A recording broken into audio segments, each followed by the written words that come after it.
Few occupations are subjected to the jarring ups and downs like those above a rodeo floor and bucking broncos. Chad Rutherford has lived it. As one of the world's top bareback riders, he's overcome both professional and personal challenges with resolve. How do you describe your riding style? Aggressive. Very aggressive. And you're a competitor? Absolutely. At your core? Yes. So the two marry well together? In the most beautiful way possible. For you, how much uncertainty comes with your profession as a bareback rider? There's nothing certain about being a bareback rider.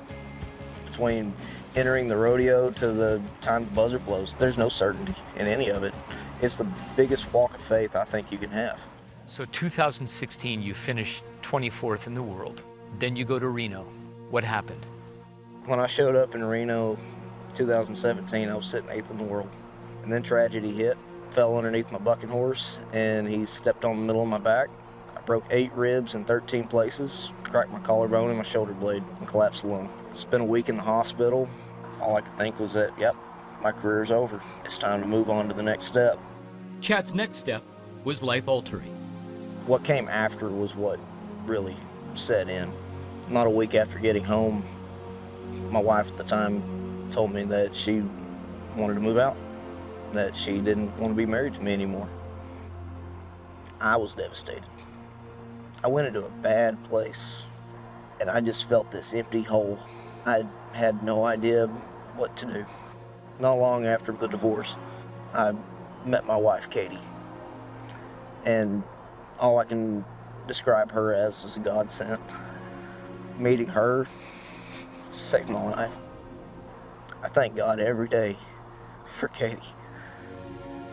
In those moments of desperation, what was the bounce back for you? It took a year or so. Putting the puzzle together and actually seeing that wreck in Reno was the greatest thing ever happened to me. That was God's way of grabbing me and saving my future and giving me the start I have today. How did a Savior help you compete again? The aftermath of that injury was all the nerve damage I sustained. I was losing muscle mass on the right side of my body, which I ride with my right hand. After doing some extensive manual labor, I woke up one morning and the entire right side of my upper torso was sore. For me, it was a massive eye-opener. I never thought I'd feel those muscles like that again. God was like, okay, you took the time you needed. We started training, took a massive leap of faith. 2019 rolled around, I started entering some rodeos, and it was just like I'd never stopped. I started winning again. Your sport is about fearlessness. What in your life are you afraid of that draws you to Him for help? I would say fear itself is my biggest draw towards Christ. Fear of failure, fear of loss, fear of being left alone. I now know that I'm never alone as long as I have Christ. And He's always there. The older I get, the deeper I dig into Christ, the more I find just how great, how much He has taken care of me. Have you ever had to push away as if the sport has become too much? Absolutely.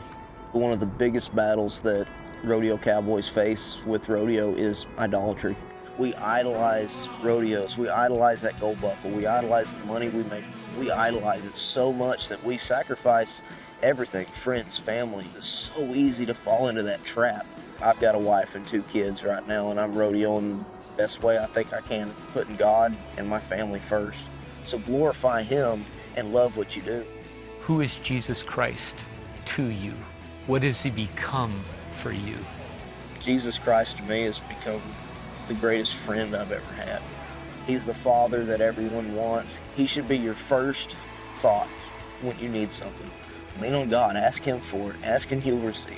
You may not receive exactly what you want, but you will receive what you need.